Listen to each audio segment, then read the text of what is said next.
Hello everyone, उम्मीद करती हूँ आप सभी लोग बहुत अच्छे होंगे।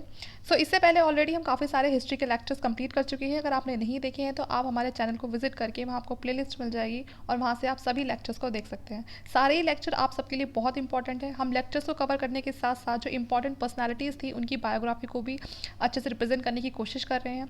इससे पहले ऑलरेडी मैं जो लॉर्ड बुद्ध हैं उनकी जो बायोग्राफी है उसको अच्छे से बता चुकी हूँ। अब मैं बताने जा रही हूँ आज चाणक्य की। आप सभी को पता है जो चाणक्य थे, जिनको हम कौटिल्य के नाम से भी जानते हैं, वो हमारे लिए कितने ज़्यादा इंपॉर्टेंट है। क्योंकि जिस टाइम पर किसी को गवर्नमेंट के बारे में कुछ नहीं पता था, आज से 2300 साल पहले, उस समय इस इंसान ने पूरा जो गवर्नमेंट का जो मॉड्यूल था उसको तैयार कर दिया था कि एक राज्य को चलाने के लिए एक राजा में क्या क्षमता होनी चाहिए, उसे किन बातों का ध्यान रखना है, तभी जाके वो एक सरकार को, उस वहाँ के जो लोग हैं उनको अपना बना के उस प्रजा को खुश रख सकता है, ना केवल एक लंबे टाइम तक वो अपने जो डायनेस्टी है उसको आगे तक चला सकता है। तो ये जो बातें थी वो कही थी चाणक्य ने कि जो अगर खुश रहने की आपको वजह ढूंढनी है तो क्या है, आपको धर्म को अच्छे से फॉलो करना है, ठीक है ना। आपके एथिक्स सबसे ऊपर होने चाहिए। और धर्म को आप कैसे चलाओगे, जब आपको उस जगह की इकोनॉमिक और पॉलिटी का पूरा ज्ञान होगा, वहाँ की अर्थव्यवस्था कैसी होगी, और साथ में जिन लोगों को आपने अपॉइंट किया है, क्योंकि किसी भी जगह को चलाने के लिए आपको क्या करना पड़ेगा, वहाँ का जो पूरा सिस्टम है, जो पूरा एडमिनिस्ट्रेशन है, उसको अच्छे से देखना पड़ेगा। तो इसीलिए अगर आपको धर्म को अपनी जो खुशी से चलाना है, मतलब कि वहाँ के जो लोग हैं उनकी जो खुशी है वो बनी रहे, तो उसके लिए आपको धर्म को फॉलो करना पड़ेगा। और जो धर्म है वो क्या है, जो किस पे डिपेंड करती है, आपकी इकोनॉमी और पॉलिटी पे डिपेंड करती है। The root of earth as right governance. तो देखिए जो यहाँ पर जो मतलब है, जो अर्थ का मतलब यहाँ पर क्या कहा गया है कि राइट गवर्नमेंट, ठीक है ना, कि मतलब आप किस तरह का जो राइट गवर्नेंस, कि आप किस तरह से उस जगह को चला रहे हो, ठीक है। और आप तभी जीत सकते हो जब आपके अंदर उस चीज़ के लिए क्षमता है। अगर क्षमता नहीं है तो उस क्षमता को बढ़ाओ, तभी आप क्या कर सकते हो, एक राइट गवर्नेंस अपना कर उस जगह को जीत सकते हो, ठीक है ना, आगे और विक्ट्री पा सकते हो। और जो ये आपकी जो क्षमता है जीत पाने की, ये डिपेंड करती है आपकी कि आप कितने ज़्यादा हम्बल हो। और हम्बल होने का मतलब यहाँ ये है कि जो बुजुर्ग होते हैं, ठीक है ना, आप उनकी सेवा करो। तो यहाँ पर देखिए किस तरह से इन्होंने ना पूरे सिस्टम को यहाँ पर बता दिया है। सब लोगों की खुशी के बारे में बात करी है और पूरी तरह से जो देश है उसको चलाने की बात भी करी है।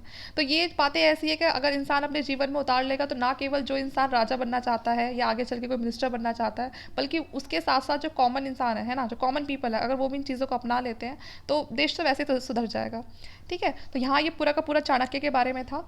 तो अब आगे हम इनकी अर्ली लाइफ के बारे में बात करेंगे, किस तरह से इन्होंने जो मौर्य डायनेस्टी को है उसको सेटअप करने में, अच्छे से उसको यहाँ पर बसाने में किस तरह से उन्होंने चंद्रगुप्त मौर्य की हेल्प करी थी। तो पूरा हम यहाँ पर इस वीडियो में जानेंगे अच्छे से। देखिए सबसे पहले हम बात करेंगे इनकी बर्थ के बारे में। अगर देखा जाए तो जो चाणक्य के जो डॉक्यूमेंट्स हैं जिनसे हमें इनके बारे में पता चले, तो ऐसे डॉक्यूमेंट ना बहुत ही कम रह गए हैं। जैसे कि मैंने आपको बताया कि इनको विष्णुगुप्ता के नाम से भी जानते थे और इनको कौटिल्य के नाम से भी जानते थे, ठीक है। उसके बाद हम इन्हें किंग मेकर इसलिए बोलते हैं क्योंकि बड़े बड़े साम्राज्य को इन्होंने बसाया। तो जो इंसान एक बड़े राजा को, वैसे तो देखिए जो फाउंडर है मॉडर्न डायनेस्टी का, चंद्रगुप्त मौर्य को माना जाता है, लेकिन कहीं ना कहीं उसके पीछे जो कूटनीति थी, जो एक अच्छी खासी जो पूरा का पूरी जो प्लानिंग थी, वो किसकी थी, वो चाणक्य की थी, है ना। अकेले वो कुछ नहीं कर सकते थे, क्योंकि चाणक्य को जो चंद्रगुप्त मौर्य हैं उनको बहुत ज़्यादा हेल्प किया था चाणक्य ने, उनको सब कुछ सिखाया पढ़ाया, ठीक है। और देखिए जो चाणक्य है ना, उनकी जो बुक थी एक अर्थशास्त्र, वो ऐसी बुक है, मतलब उसमें सब चीज़ें बहुत अच्छे से लिखी हुई है कि कैसे एडमिनिस्ट्रेशन को चलाना है। वो हालांकि अलग बात है कि हमारे देश में उनको उनकी जो अर्थशास्त्र है उसको ना तो उतना फॉलो किया जाता है, ना उनकी टीचिंग्स को माना जाता है। हम सिर्फ जो चाणक्य का जो नाम है हम उसे वैसे यूज़ कर लेते हैं, मीडिया पर्पज़ के लिए बहुत उनका नाम यूज़ होता है, ठीक है ना। लेकिन असल में जो उनकी टीचिंग्स है उसको कोई नहीं जानता है, ना कोई पढ़ना चाहता है, ठीक है। जो ग्रेट जो मौर्यन एम्पायर थी वो सारी इन्हीं की बसी बसाई थी। ऐसा कहा जाता है जो चंद्रगुप्त मौर्य थे, हमने पहले भी कहा था कि वो लो क्लैन से बिलोंग करते थे। हालांकि आई एम सॉरी टू से, पर लेकिन जो बुक है उसमें ऐसा गिवन है, तो इसलिए मैं यहाँ पर आपको बता रही हूँ। लेकिन उस बंदे को जो वो लो क्लैन से बिलोंग करते थे उसको पूरा क्या बना दिया, पूरे उस भारतवर्ष का उस टाइम पर उन्होंने किंग बना दिया, राजा बना दिया, ठीक है। वो चाहते तो आगे भी एक्सपेंशन कर सकते थे, इंडिया से बाहर भी जा सकते थे, लेकिन वो नहीं चाहते थे, क्योंकि क्या होता है जब हम आगे और ज़्यादा एक्सपेंशन बढ़ाने की कोशिश करते हैं तो वही लड़ाई झगड़ा वॉर होता है जिसमें बहुत सारे लोग अपनी जान खो देते हैं। तो वो नहीं चाहते थे ये सब चीज़ें हों, वो पीस चाहते थे, तो इसीलिए वो आगे इतना ज़्यादा एक्सपेंशन नहीं करते हैं और वो इंडिया तक ही अपने आप को रेस्ट्रिक्ट कर लेते हैं, और यहाँ का जो एडमिनिस्ट्रेशन होता है वो बहुत ही अच्छे ढंग से चलाते हैं, ठीक है। आगे देखते हैं। तो देखिए हुआ क्या था, हमने जितनी भी स्टोरीज अभी यहाँ पहले पढ़ी, जितने भी लेक्चर पढ़े, हमारी जो शुरुआत होती है वो ये होती है कि सबसे पहले क्या था, जो लोग यहाँ पर आए थे, ठीक है ना, हमने आर्यन के बारे में पढ़ा, फिर धीरे धीरे यार ट्राइब्स सब कुछ होने लगा, फिर उन लोगों ने अपने राज्य बनाने शुरू कर दिए, डायनेस्टी लगने लगी। फिर उसके बाद यहाँ पर क्या हुआ ना, 16 सबसे बड़े महाजनपद आए थे, है ना, हम ये सब बात जानते हैं। और उन 16 महाजनपद का काम क्या था, आपस में एक दूसरे से लड़ते रहना, ठीक है। कभी कोई किसी के ऊपर डोमिनेंट होना चाह रहा है, कभी कोई किसी के ऊपर होना चाह रहा है, तो यही उन सब में लगता रहता था। लेकिन जो चाणक्य थे उनकी पॉलिसी क्या कहती थी कि सबसे पहले पूरे भारत को जीत लो, ठीक है, पूरे भारत को एक सेंट्रल कंट्रोल में रखो, जो पूरा जो एक इंसान है वो सबको बताए कि क्या करना है कैसे करना है। उसके लिए क्या करना पड़ेगा, जो यहाँ पर अलग अलग जो राजा हैं उनको ये बात समझनी पड़ेगी और यूनाइट होकर रहना पड़ेगा, और जो यहाँ पर जो सेंटर में जो एक जो रूलर है, ठीक है ना, उसकी सारी बातें माननी पड़ेगी। लेकिन यूनाइट कोई होना चाहता नहीं था, यूनिटी तो किसी में नहीं थी। यूनिटी तो अगर हम आज की बात करें तो अगर आप सारे रूल्स हटा दो तो आज भी लोग क्या हो जाएंगे, सब अपने अपने घर के हो जाएंगे, ठीक है, कोई किसी की नहीं सुनेगा। लेकिन अब तो पता है ना कि नहीं मानेंगे तो क्या होगा। तो इसीलिए जो यूनिटी की बहुत कमी थी, तो यहाँ पर जो चाणक्य थे वो सबसे पहले यही कहते थे कि सबसे पहले सबको यूनाइट होने की ज़रूरत है, एक होने की ज़रूरत है। जब हम लोग एक हो जाएंगे तो बाहर से किसी की हिम्मत ही नहीं है कि आके हम पे अटैक कर दे, ठीक है, सब कुछ बहुत अच्छे से चलेगा। तो यहाँ पर वही चीज़ थी। तो अभी जो 16 महाजनपद थे ये कौन कौन से थे, ये आपके एक तो अंग था, है ना, जो जहाँ पर चंपा, ठीक है, और इसकी जो कैपिटल थी वो चंपा थी, फिर मगध था, काशी था, वत्स था, कुशाला, ठीक है ना, सौरसेन, इस तरह से आपके 16 महाजनपद थे। उनमें एक जो महाजनपद था वो बड़ा एकदम स्ट्रांग भी था, पावरफुल भी था, वो था आपका मगध। मगध में कौन कौन सी डायनेस्टी थी आपकी, सबसे पहले कौन सी आई थी, हर्यंक डायनेस्टी आई थी, ठीक है, जिसमें कौन सा था, जो आपके बिंबिसार था, उसके बाद अजातशत्रु फिर अलग रूलर था, मतलब उन्हीं के बेटे होते हैं, ठीक है, फिर उदयन अलग आते हैं, तो इस तरह से पूरा चलता रहता है इनका। उसके बाद कौन सी डायनेस्टी आती है, फिर आती है आपकी आपकी जो लास्ट में जो आती है फिर वो आती है नंद डायनेस्टी, है ना, ये डायनेस्टी खत्म हो जाती है, फिर दूसरी डायनेस्टी आती है, वो होती है आपकी नंद डायनेस्टी आती है फिर।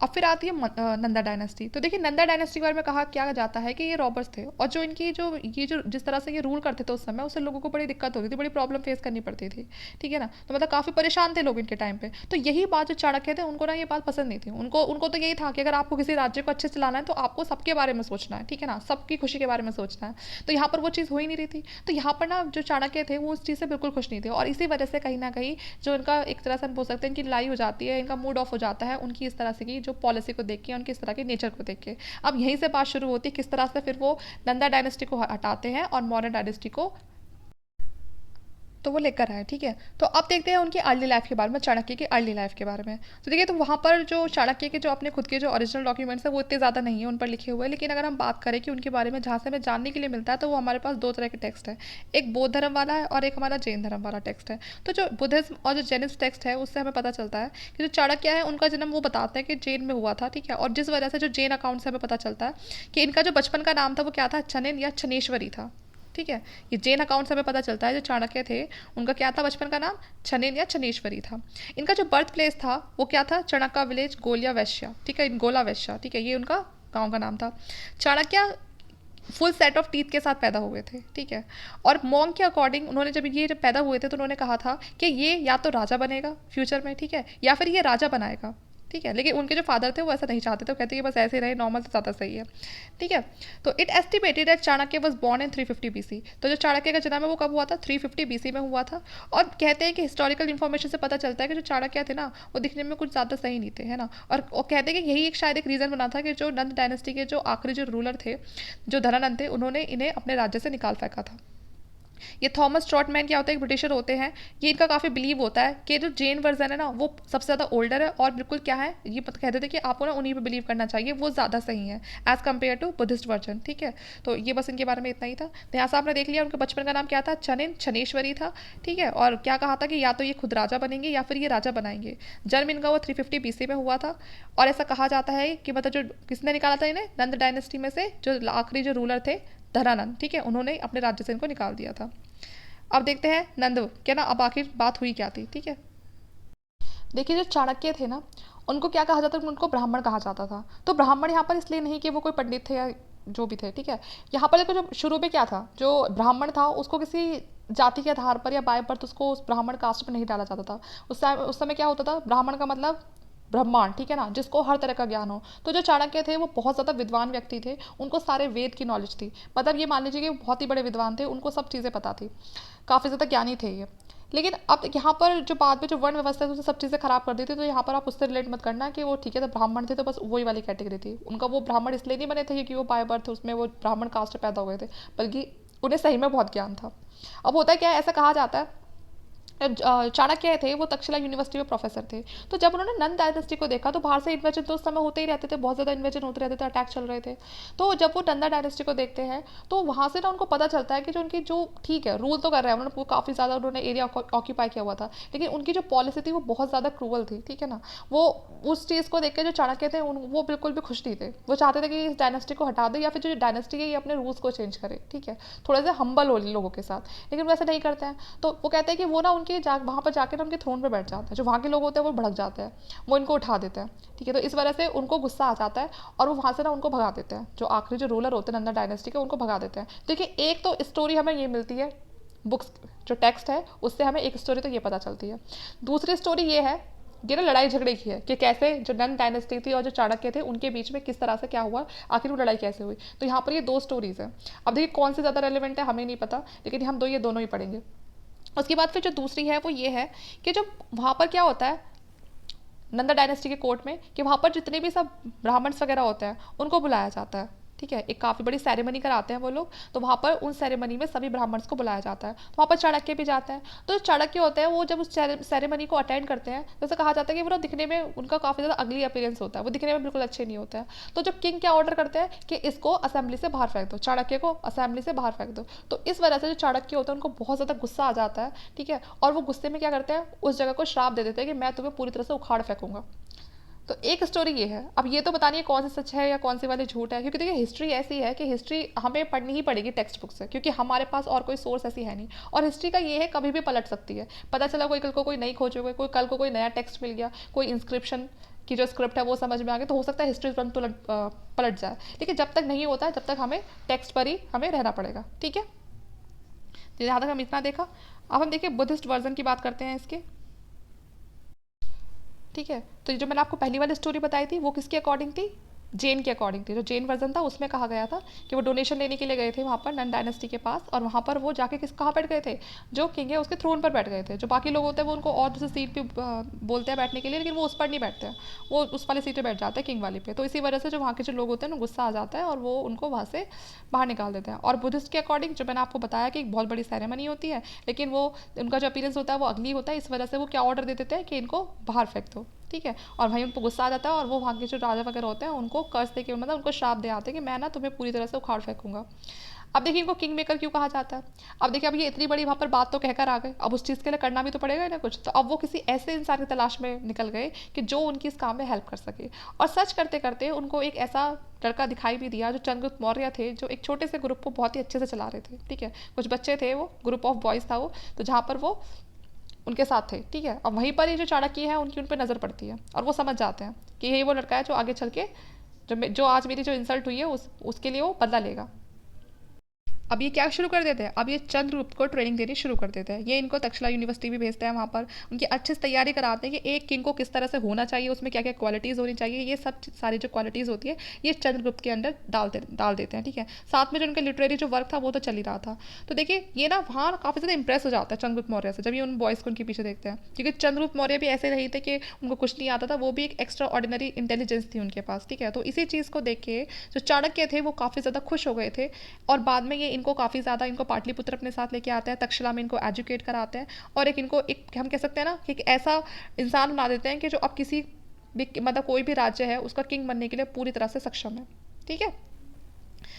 चंद्रगुप्त को कैसे थे, बहुत ही बोल्ड और ब्रेव मैन थे। Chanakya was shrewd and crafty, both Plutarch and Justin the classical writer, इन सब ने इनके बारे में बहुत ही अच्छे से मेंशन किया है। उन्होंने ये भी कहा है, जो बाकी जो बुक्स हैं उन्होंने ये भी कहा है कि जो चंद्रगुप्त मौर्य है वो अलेक्जेंडर से ही मिल चुके थे, ठीक है ना। और काफ़ी दोनों के बीच में घमासान जैसे हो सकता है ना, ऐसे हो जाती है, लेकिन जो चंद्रगुप्त मौर्य होते हैं वो चकमा देने में कामयाब हो जाता है अलेक्जेंडर को, और वहाँ से आ जाते हैं। अब बात करते हैं कि किस तरह से जो मौर्यन एम्पायर है, ठीक है ना, वो किस तरह से इस्टेब्लिश होता है। अब इसके बारे में बात करते हैं। अब देखिए क्या होता है, अब टाइम आ गया था कि नंद डायनेस्टी को बाहर निकालना था और जो मॉडर्न डायनेस्टी है उसको स्टैब्लिश करना था। शुरुआत में देखिए क्या होता है कि ये सबसे पहले ही मगध पर अटैक करते हैं, लेकिन इनका जो मगध पे जो अटैक होता है वो कामयाब नहीं होता। धनानंद इनको हरा देता है, क्योंकि मगध अपने आप में बहुत ही उस टाइम पे पावरफुल हम कह सकते हैं स्टेट था, कि जिसको हराना इतना भी आसान नहीं था। तो पहली बार जब इस पर अटैक करते हैं ये हार जाते हैं। अब क्या होता है, अब जो चाणक्य होता है वो अपना दिमाग चलाते हैं, वो कहते हैं कि हम पहले कहाँ अटैक करेंगे, हम दूसरे स्टेट्स पर करते हैं। देखिए जब अलेक्जेंडर भारत में आया था उसके बाद फिर जब वो यहाँ से गया, तो जो हमारा नॉर्थ वेस्ट वाला जो पार्ट है जहाँ से हमेशा एंट्री होती थी यहाँ से, ये जो एरिया था ये काफ़ी ज़्यादा वीक हो गया था, क्योंकि यहाँ पर ही सारे अटैक होते थे, फिर यहाँ से जा रहे हैं फिर इन पर अटैक करते हुए जा रहे थे, तो ये जो यहाँ के जो लोग थे ये तो बेचारे मर लिया करते थे एक तरह से। तो यहाँ पर पंजाब हो गया, ये कश्मीर वाला हो गया, ठीक है, ये जितने भी माउंटेन्स किंग है यहाँ पर जितने भी लोग थे ये काफ़ी ज़्यादा वीक हो गए।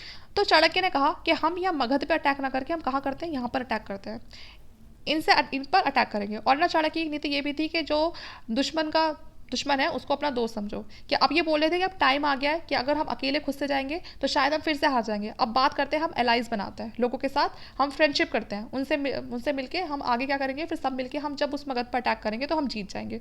तो उनकी ना ये अपनी ये पॉलिसी बनाते हैं कि जो बाहर की जो कंट्रीज़ है मतलब डिप्लोमेटिक रिलेशन लाने की कोशिश करते हैं यहाँ पर, और ये कामयाब भी हो जाते हैं। अब क्या था यहाँ पर नॉर्थ वेस्ट पे जो स्टेट थे वो तो पहले से वीक थे, क्योंकि अलेक्जेंडर इन पर अटैक कर गया था, अलेक्जेंडर ना तो कोई और कर देता इन पर अटैक, तो यहाँ से तो ये वीक ही रहते थे। चंद्रगुप्त मौर्य क्या करते हैं, इन पर अटैक कर देते हैं और इनके एरिया को जीत लेते हैं।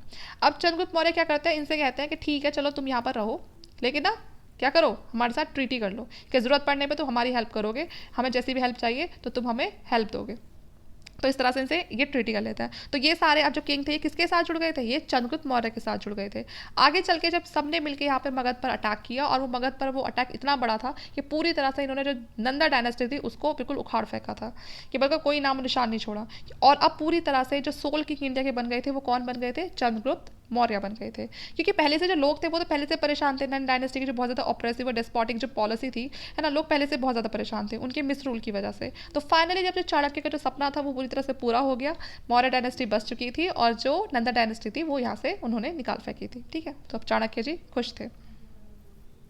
और इस तरह से अब उन्होंने धीरे धीरे, अब वो यहाँ पर रुके नहीं, बल्कि अब उन्होंने धीरे धीरे जो 16 महाजनपद जो अभी तक अलग अलग थे, डिसयूनाइट हुई पड़ी थी, अब क्या करा चाणक्य ने, एक एक करके सबको जोड़ना शुरू कर दिया। उन पर अटैक करते थे, मान रहे तो ठीक है, नहीं मान रहे तो उनको जीत लिया करते थे। उसके बाद वो यूनाइट होकर पूरे भारत को उन्होंने एक मिला लिया। और यहाँ का जो सोल रूलर कौन बन चुके थे, अब चंद्रगुप्त मौर्य बन चुके थे। हम कह सकते हैं पहली बार सेंट्रल एडमिनिस्ट्रेशन जैसी जो चीज़ थी जो अब होती है कि एक कंट्री को पीएम कंट्रोल कर रहा है, उसके अंडर फिर बहुत सारे मिनिस्टर्स आते हैं, सेम वैसे ही यहाँ पर हुआ था। यहाँ पर पूरा का पूरा अब इसको सेंट्रल एडमिनिस्ट्रेशन हो गया था, जिसको कौन कंट्रोल कर रहे थे, चंद्रगुप्त मौर्य कंट्रोल कर रहे थे। ठीक है, तो अब ये एक यूनाइट फॉर्म में हो गया था। तो अब किसी की हिम्मत नहीं थी कोई आगे इंडिया पर अटैक कर दे, क्योंकि सब चीज़ें बहुत ही अच्छे से चल रही थी। तो इस तरह से यहाँ का जो एडमिनिस्ट्रेशन था वो आगे भी वर्क करता है। तो इस तरह से अब पूरा जो इंडिया था उसमें मॉडर्न एम्पायर का स्टैब्लिशमेंट हो गया था, और आगे चल के यही एम्पायर एक बहुत बड़े सम्राट को जन्म देता है जिन्हें हम जानते हैं अशोक के नाम से। ठीक है, और ऐसी एक कहानी भी है छोटी सी, कि पता नहीं कितनी सच्चाई है कितनी नहीं, लेकिन टेक्स्ट बुक से पता चली है कि एक बार क्या होता है, जो जब यहाँ पर ये पहली बार जब हार जाते हैं, क्योंकि ये पूरा जो स्ट्रगल है हमने स्टोरी पढ़ ली इसलिए हमें सुनने में लग रहा है कि हाँ सब कुछ बहुत ईजी हो गया, लेकिन जब ये हुआ होगा तो बहुत ज़्यादा स्ट्रगल रहा होगा। तो ऐसा कहा जाता है कि जो टेक्स्ट है उसमें एक स्टोरी है कि एक बार जब क्या हुआ था, जब ये मगध से हार गए थे उसके बाद ना काफ़ी ज़्यादा हालत ख़राब हो गई थी, और जो ये चंद्रगुप्त मौर्य थे वो काफ़ी टाइम तक ना भूखे पेट ही लड़ते रहते हैं। तो ये ना फिर कहते हैं कि थक गए थे काफ़ी ज़्यादा, खाने के लिए भी कुछ नहीं था। तो एक आदमी था वो बहुत ज़्यादा खाकर आया था, तो चाणक्य ने क्या किया, उसका पेट काट के उसमें जो खाना था वो किसके पेट में डाल दिया, वो चंद्रगुप्त मौर्य को खिला दिया भाई। अब हमें नहीं पता इस बात में कितना हुआ है, लेकिन इस तरह की बहुत सारी इंटरेस्टिंग स्टोरीज़ है। ठीक है, आप चाहे तो पढ़ सकते हो बुक्स वगैरह से, आपको बहुत सारी स्टोरीज मिल जाएंगी इस तरह की। बाकी अब हम इसके आगे देखते हैं आगे क्या होता है। अब देखिए कौटिल्य के सुप्रीमेसी के बारे में जानते हैं। तो अभी तक हमने देख लिया जो चाणक्य थे, ज़्यादातर हमें उनके बारे में बोर्ड टेक्स्ट से पता चलता है या फिर जैन टेक्स्ट से पता चलता है।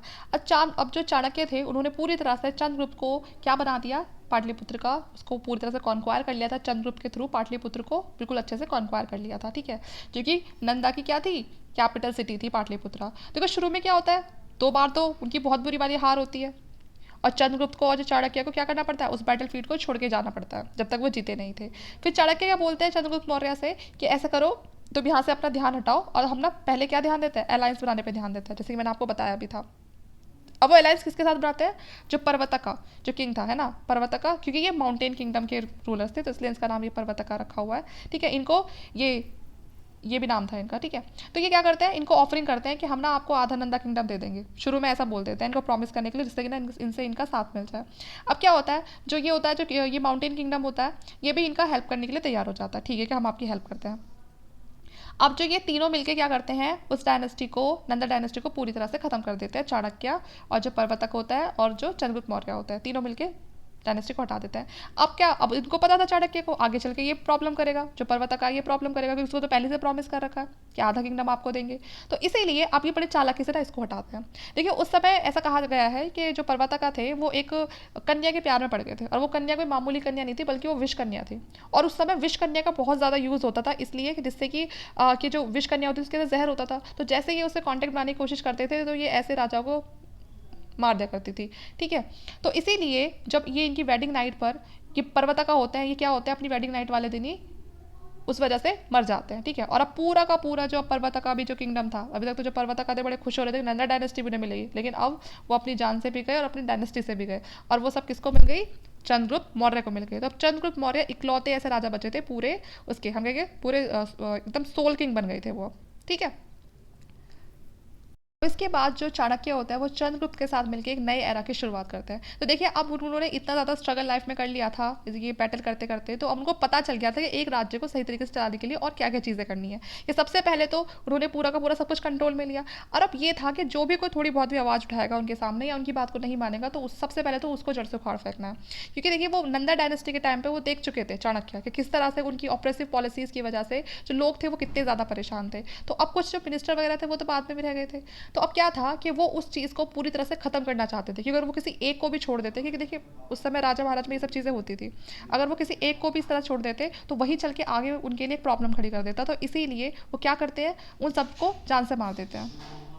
तो फिर आगे चल के उस एडमिनिस्ट्रेशन सिस्टम को बहुत अच्छे से चलाते हैं। ये बाकी वही स्टोरी है जो मैंने आपको बताई थी कि जो कैसे जो पर्वतका थे वो एक नंदा विष कन्या के चक्कर में पड़ गए थे, फिर बाद में शादी करते हैं और वेडिंग नाइट को ही जैसे वो उसको टच करते हैं वो उनको वो जो विष होता है वो चढ़ जाता है। लेकिन जो चाणक्य होते हैं वो चंद्रगुप्त को मना कर देते हैं कि किसी भी डॉक्टर को फिजिशियन को नहीं बुलाना है, और इस वजह से जो पर्वतका होता है उनकी डेथ हो जाती है, और चंद्रगुप्त मौर्य क्या बन जाते हैं, सोल रूलर बन जाते हैं नंदा टेरिटरीज के। ठीक है, तो इस तरह से वो जितने भी जो एलिमिनेट कर देते हैं, जितने भी जो नंद के जो नंदा डायनेस्टी के जो बाद में जो कुछ मिनिस्टर वगैरह बचते हैं जो उनके बड़े लॉयल होते हैं, उन सबको निकाल फेंकते हैं अलग अलग किंगडम में जो लोगों को परेशान कर रहे होते हैं। ठीक है, चाणक्य क्या सीखते हैं, about a weaver who would burn any part of his house infested with cockroaches. Chanakya तो कुछ वीविंग वाली जो क्वालिटीज़ होती है वो उस चीज़ों को भी सीखते हैं जो ना उनको आगे चल के हेल्प करती है किस तरह से अपने किंगडम को और आगे लेके चलना है और किस तरह से अपने दुश्मनों का खात्मा करना है।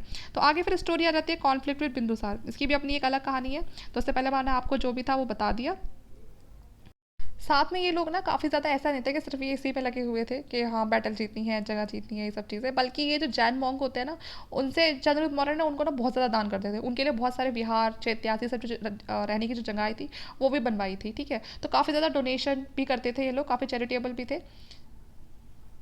तो इसीलिए जैन धर्म में भी इनके बारे में बहुत कुछ बताया जाता है। एक है परिशिष्ट निर्माण, ठीक है ना, वो जो हेमचंद्र ने लिखी है उसमें काफ़ी अच्छे से जो मॉडर्न डायनेस्टी है और जो चंद्रगुप्त मौर्य है उनका उल्लेख किया गया है, उनके बारे में बताया हुआ है किस तरह से उन्होंने जैन मॉन्क्स को और जो जैन रिलीजन है उसको काफ़ी ज़्यादा चैरिटी करी है। ठीक है ना, और कैसे उस चीज़ को उन्होंने अपना मतलब उन्होंने आगे चल के उसको अपनाया भी था। हमने लास्ट लेक्चर में पढ़ा भी था किस तरह से जो मॉडर्न डायनेस्टी के जो रूलर थे वो भद्रबाहु के साथ चले गए थे, है ना, जब उन्होंने जैन धर्म को अपना लिया था। अब पढ़ते हैं कि कॉन्फ्लिक्ट विद बिंदुसार। ऐसा कहा जाता है जो चाणक्य थे, चाणक्य बहुत प्यार करते थे बिंदुसार से, लेकिन जो चंद्रगुप्त होते हैं वो जब अपनी बैटल में बिजी होते हैं तो उसी बीच ना उनको एक बेटा हो जाता है बिंदुसार। ठीक है, तो अब ये जो बिंदुसार है अब इसका ध्यान भी कौन रखता है, चाणक्य रखते हैं, और इनको भी पूरी तरह से ग्रूम करने की कोशिश करते हैं जैसे कि इन्होंने चंद्रगुप्त मौर्य को करा।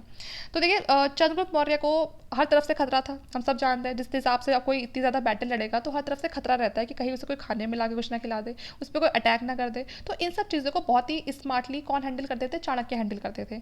तो कहीं ये भी हो सकता था कि चाणक्य जो चंद्रगुप्त है उनके खाने में कोई जहर भी मिला सकता, कोई पॉइजन भी मिला सकता था। तो इसी वजह से जो चाणक्य थे वो चंद्रगुप्त को डेली एक छोटी सी डोज देते थे जिसकी पॉइजन की, जिससे कि जो चंद्रगुप्त मौर्य थे उन पे आगे चल के पॉइजन कोई असर ही ना हो, उनकी जो बॉडी है उसमें वो जो पॉइजन है उसे लेने की हैबिचुअल हो जाए।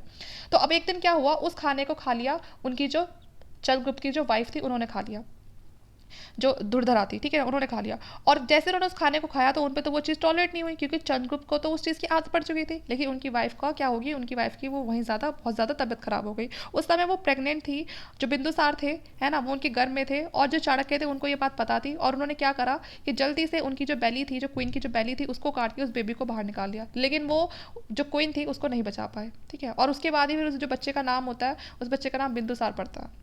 ठीक है, अब देखिए जो चंद्रगुप्त होते हैं वो बाद में क्या करते हैं, वो जैन मॉन्क बन जाते हैं, हम सबको पता है, ठीक है। बाद में चल के जो बहुत ज़्यादा लड़ाई झगड़े हो जाते हैं ना, जो वॉर बहुत ज़्यादा लड़ते हैं, उसके बाद वो जैन धर्म को अपना के एक जैन मॉन्क बन जाते हैं। और वो बिंदुसार के साथ कहाँ चले जाते हैं, वो श्रवण बेलगोला चले जाते हैं। हम आपने आपको पहले भी बताया था, भद्रबाहु के साथ चले जाते हैं, ठीक है। तो अब उसके बाद क्या होता है, जब ये वहाँ पर चले जाते हैं तो अब उसके बाद जितनी भी रिस्पॉन्सिबिलिटी थी वो किसके बाद आएगी, जो चंद्रगुप्त के बाद है वो किस पर आएगी, वो बिंदुसार पर ही आएगी, क्योंकि बिंदुसार उनके बेटे थे। अब बिंदुसार नए किंग बन जाते हैं। अब जो मिनिस्टर थे वो तो चाणक्य ही थे, ठीक है। तो चाणक्य बिंदुसार को अपॉइंट करते हैं बिल्कुल ऐसे ही जैसे कि उनके फादर को करते हैं, और उनको बहुत ज़्यादा क्या देते हैं, साथ देते हैं। जो बिंदुसार है वो एक मैन को अपॉइंट करते हैं एज अ मिनिस्टर, जिसका नाम था सुबंधु। और जो सुबंधु था ना, इसको चाणक्य बिल्कुल भी पसंद नहीं था। वो कहता था कि जब देखो चाणक्य की बात चलती रहती है, हम क्या यहाँ पर पागल है, हम भी तो मिनिस्टर है। वो क्या चाहता था कि उसको चाणक्य से भी ऊपर की हायर पोजीशन मिल जाए, और वो इसी वजह से जो चाणक्य था उससे बहुत ज़्यादा जेलस फील करता था। अब जो सुबंधु होता है ये क्या करता है, ये ना कान भर देता है बिंदुसार के, चाणक्य से बदला लेने के लिए।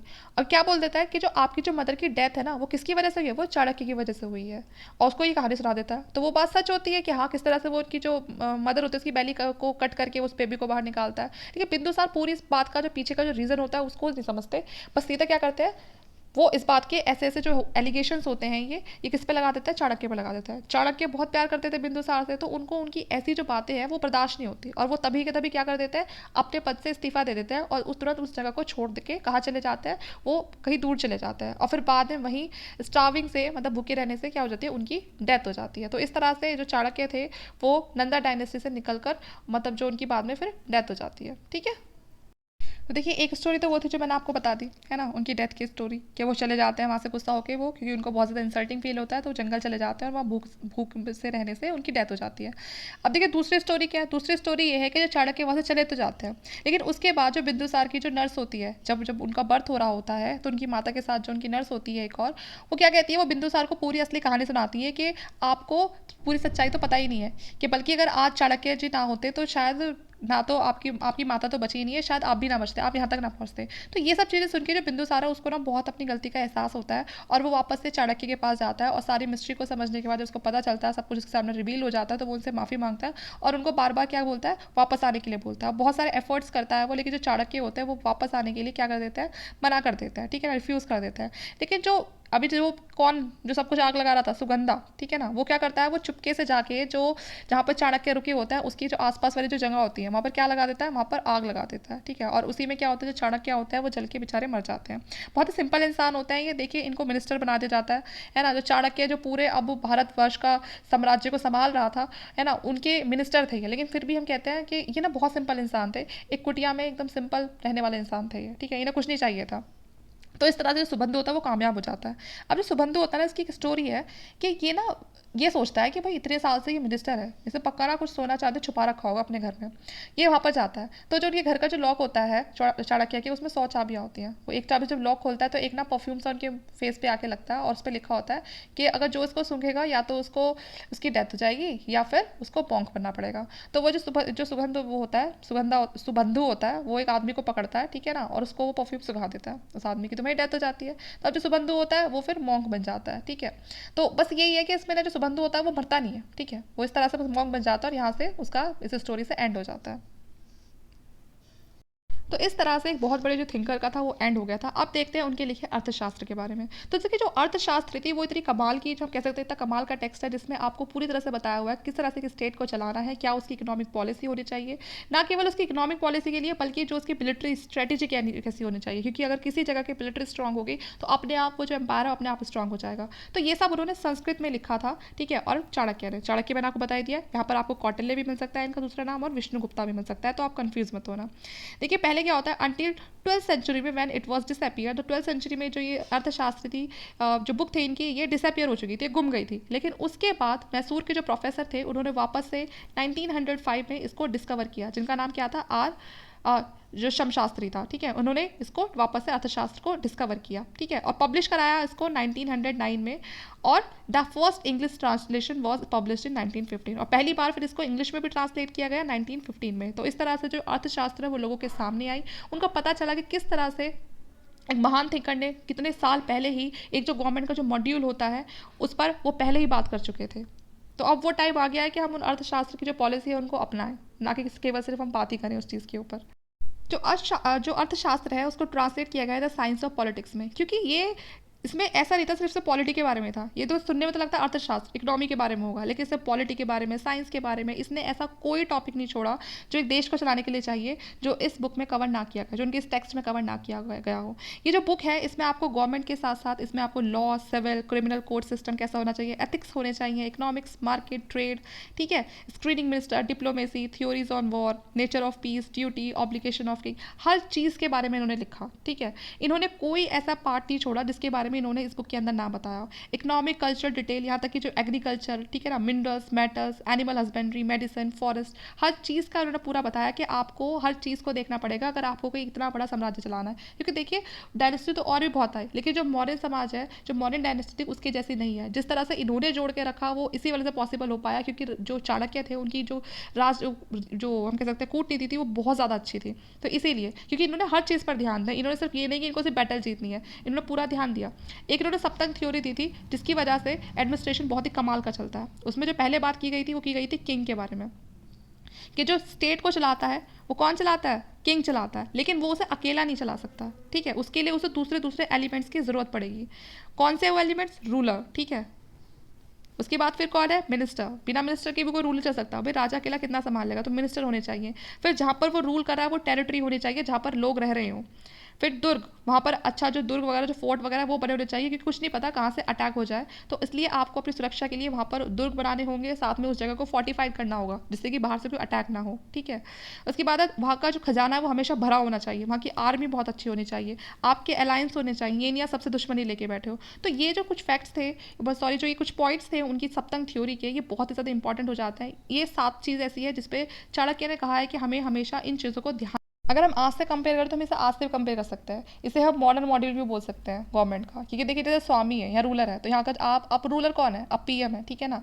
उसके बाद है फिर अब आते हैं मिनिस्टर, जैसे कि हमारे कैबिनेट मिनिस्टर होता है। जनपद टेरिटरी, जैसे कि हमारी जो टेरिटरीज है, ठीक है। दुर्ग के मतलब उसको जो भी आपकी जो टेरिटरी है उसको पूरा का पूरा वो क्या होनी चाहिए, इस तरह से प्रोटेक्टिव होनी चाहिए बाहर से कोई अटैक ना कर सके। बाकी और उसे कौन करेगा, उसे आर्मी करेगी। दूसरी कंट्री से अच्छे रिलेशन होने चाहिए, जैसे कि अब इंडिया के अच्छे रिलेशन है, ठीक है। तो इस तरह से इन्होंने पूरी सब चीज़ों के बारे में बताया, ठीक है। अब जो उस समय का जो किंग था उसको राजा बोलते थे, है ना, हमेशा जैसे बोलते आए हैं, ठीक है। जो क्राउन प्रिंस होता था, मतलब जो राजा के बाद अब अगले राजा बनने के लिए चुना गया है, उसको युवराज बोलते थे, ठीक है। काउंसिल को क्या बोलते थे, परिषद बोलते थे। जो काउंसिल होती है उनको परिषद बोलते थे, ठीक है। अभी भी बोलते हैं परिषद। तो उसके बाद है फिर जो टाउन को मैनेज करता था, जो पूरे जो टाउन होते थे उनको मैनेज करता था, उसको बोलते थे नगरिका, ठीक है ना, क्योंकि उसको क्या बोलते हैं, टाउन को नगर बोलते हैं, ठीक है। उसके बाद है फिर जो चीफ, जो आर्म्ड ऑफिसर, जो आर्म फोर्स होती थी उनको करता था सेनापति। हम सबको पता है जो भी पूरी आर्मी को जो लेके चलता है उसे हम चीफ आर्म फोर्स बोलते हैं, और पहले क्या बोलते थे, सेनापति बोलते थे। मिनिस्टर को क्या बोलते थे, मंत्री बोलते थे। जो ट्रेजर को संभालता था उसे बोलते समनिधार्थ बोलते थे, ठीक है। जो फ्रंटियर कमांडर होता था उसको अंतपाल बोलते थे। जो द्वारिका, जो चीफ गार्ड होता था, है ना, जो गेट पे खड़ा रहता था उसको द्वारिका बोलते थे, ठीक है। जो बड़े बड़े जो प्रेस्ट होते थे उनको पुरोहित बोलते थे। तो इस तरह से नाम रखे थे। जो जूनियर ऑफिसर्स होते थे उनको उपायुक्त बोलते थे, जूनियर ऑफिसर्स को उपायुक्त बोलते थे, ठीक है।